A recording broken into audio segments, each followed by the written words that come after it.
श्रद्धार सहित तुम्हें जहाँ भी कर से सबू मु ग्रहण करुछि। तुम पाखरे जितकी भी टंका अच्छी से सबको साइती रख और तार हिसाब मत रख। टंका को एमिति एठी सेठी रखिकी रही जाओनी। छोट छोट टंका हो कि बड़ हो से सबको एकत्र करके रख।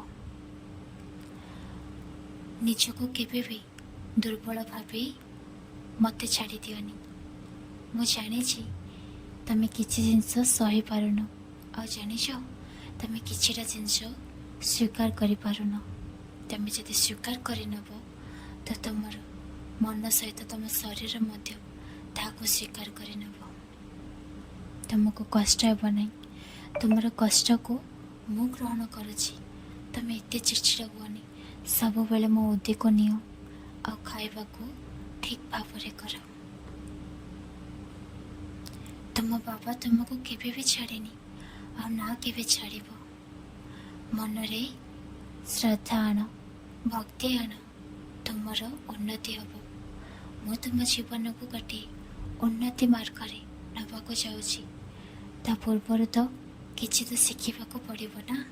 से मु तुमको शिखाऊँगी। तुम्हें डर नहीं। तुम्हें समय को एमती बाहर कर जहाँ तुम्हें भाविच से सब कम कर।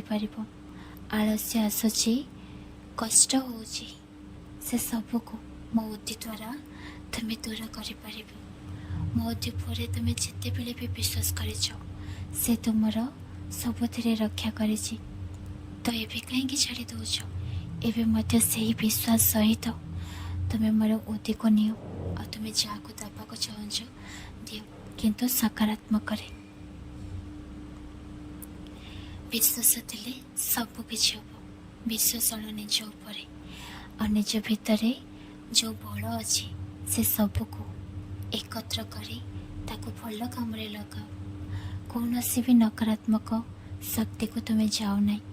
कहीं तुम सहित मुझे भी अन्याय होगा देवे नहीं।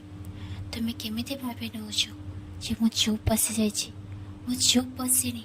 मु तुमको केवल शिखाऊँगी आउ देखाऊँगी लोक मानकर गतिविधि।